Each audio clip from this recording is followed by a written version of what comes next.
Hi and welcome back. So now in continuation to the objectives which are mapped in the exam, let's look at the database options which are available in AWS. So again, we are going to look at the same objectives, but we're going to add one more. So this time we've added point 1.4, which is to determine how to design high availability. High availability is very important when it comes to databases in the exam. So I've seen quite a number of questions when it comes to high availability for databases. So let's look at the Amazon Relational Database Service. So we have the service available for Oracle, Microsoft SQL Server, the MySQL, PostgreSQL, and MariaDB. We also have Amazon Aurora, we have Amazon DynamoDB, and we have Redshift. So let's discuss each of these in a little bit more detail. When would you want to use the Amazon Relational Database Service? Let's say you have an existing database. So this could be, let's say, an Oracle workload which you currently have in your on-premise location. Now, sometimes a large number of companies already have a lot of their data on their on-premise environment. If they want to move to the cloud, they sometimes want to migrate the data as it is. They don't want to have the headache of testing it on a different database engine environment. So they would normally opt for just transferring the Oracle data onto an Oracle database in the Relational Database Service. Here they could use a database migration service. It could be an external tool, or they could use the one available with AWS. So when you already have something that's available on premise, you want to just lift and shift as it is, you can use the Oracle database service. Another reason why you might want to use the relational database service is, let's say you have a third-party application and this has a dependency on only working with certain database engines. So let's say that WordPress is more performant when it works with a PostgreSQL database. In such a scenario, you might want to then spin up the Postgres database in the relational database service. Another reason could be the skill sets of the developers which you have in your company. Let's say they don't have the skill sets to work with DynamoDB. Now there's a lot of talk about DynamoDB. So let's say you as a company are excited to start using the DynamoDB service. So you want to maybe make a transition of your application from your on-premise onto AWS and then use DynamoDB. But then you have to look at the entire costing perspective. And let's say your developers are not up to speed. They don't know how to work with DynamoDB. You don't have the money or the time to invest in upskilling the developers onto DynamoDB. In such a case, if they are more preferent in, let's say, MySQL, then you would have to go with one of the solutions which is available in the relational database service. Let's say you have structured data. Now, why I put this in bold is because from an exam perspective, it is important. If you have data which has schema, you have a lot of table joins, then you should consider using one of the existing relation database service and not DynamoDB. Remember, DynamoDB does not support table joins and it is a schema-less database. So remember these key terms. Why I am comparing this with DynamoDB is because you can get this comparison in terms of the answer options for the questions on the exam.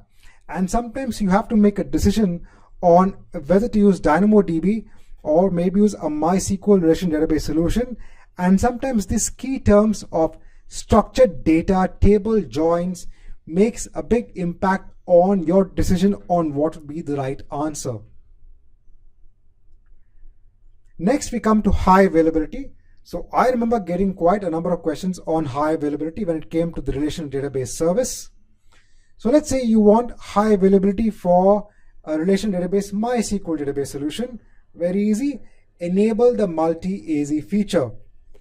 So in this feature, you have your primary database, which is hosted in one data center. When you enable multi-AZ, the data gets copied synchronously onto a secondary database onto another data center or availability zone.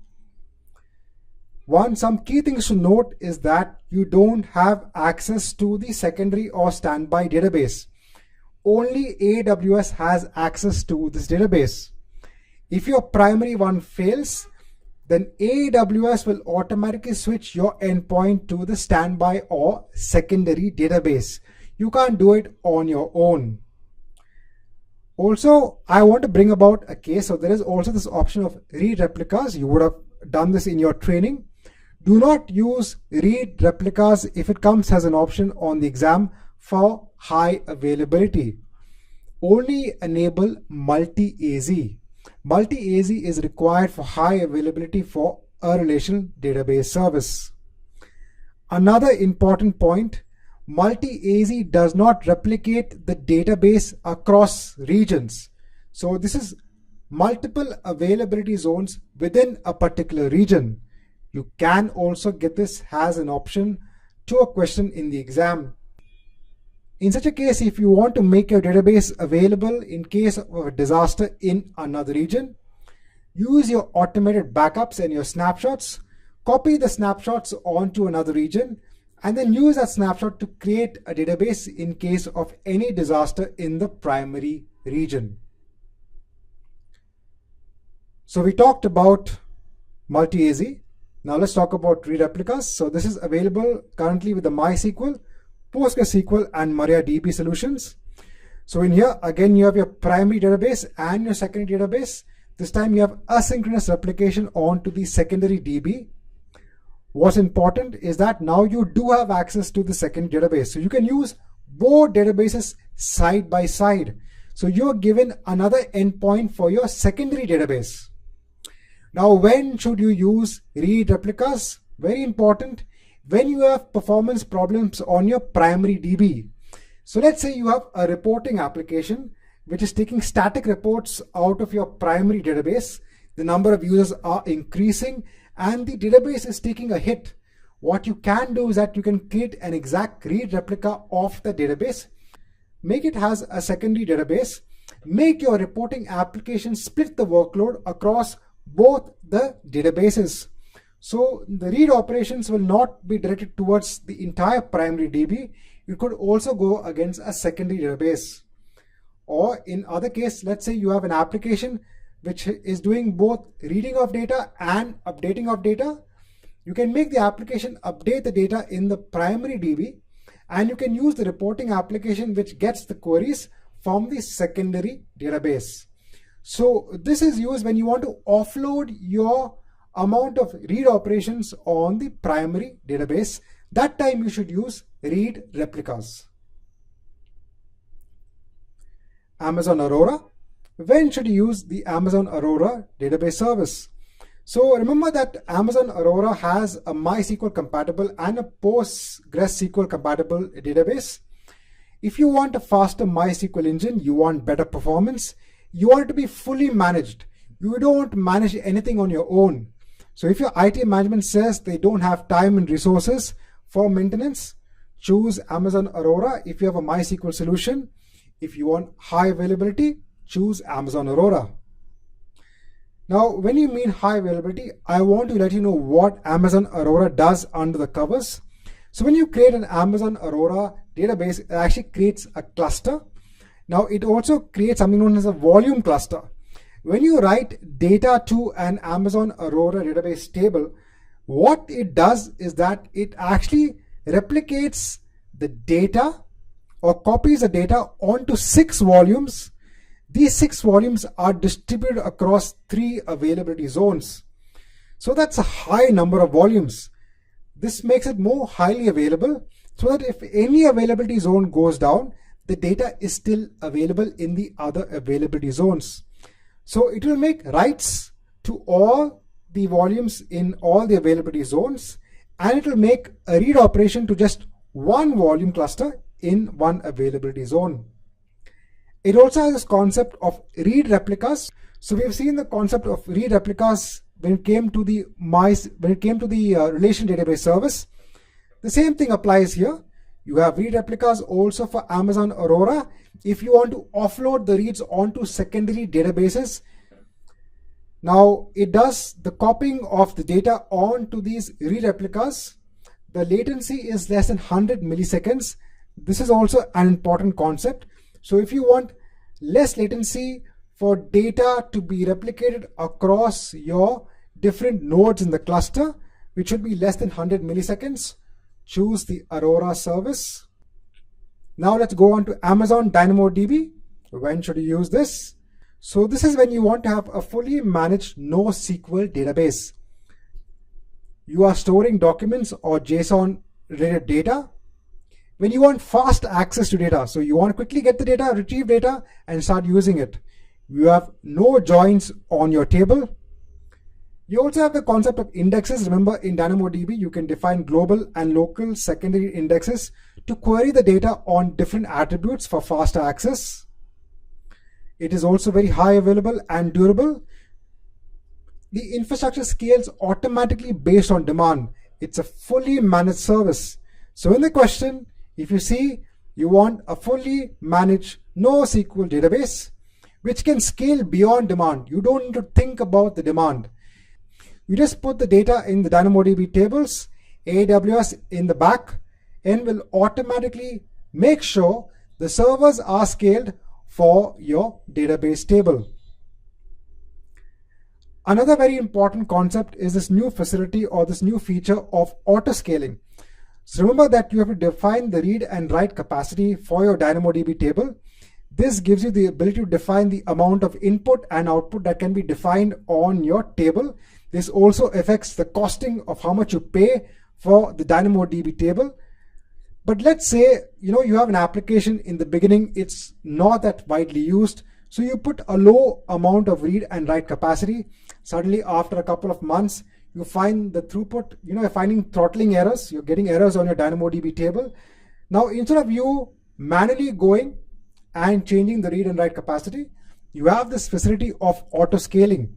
This can be done during the creation of the table, wherein you can say if the utilization of the read or write capacity is going beyond a particular threshold, then start increasing the units automatically. Remember, automation is a big thing in the industry. So remember that you can get questioned on auto scaling for DynamoDB. Next, let's go on to Amazon Redshift. This is a column-based database. This is good when you have aggregation for your data. So let's say you are performing a lot of sum, averages, minimum, maximum on your data, and that's a lot of data. Think of using Amazon Redshift. When you want to store historical data from different sources, remember this is a petabyte database service which can scale very easily. So if you have a lot of data, this is like a data warehousing solution. Choose Redshift. Now, when you have SQL-oriented databases like MySQL, Oracle, and Microsoft SQL Server, these traditional database systems, remember that the data is stored on the disk row-wise. But I said, since this is a column-based database, for Redshift, the data is stored on the disk column-wise. This is why it makes it more faster to work on your data on a column-wide fashion. And that's why I said it's good when you have aggregated or you want to perform aggregation on your data.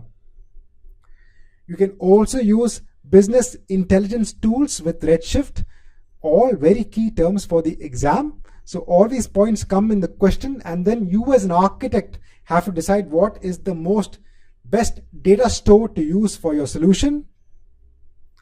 And if you want to have disaster recovery, this is also a very important point. Then you can enable something known as cross-region snapshots. You can then restore the data onto a new cluster in the new region with this snapshot data. So this marks the end of this chapter where we've looked at the database aspect when it comes to the exam. Let's now move on to the next chapter in this course.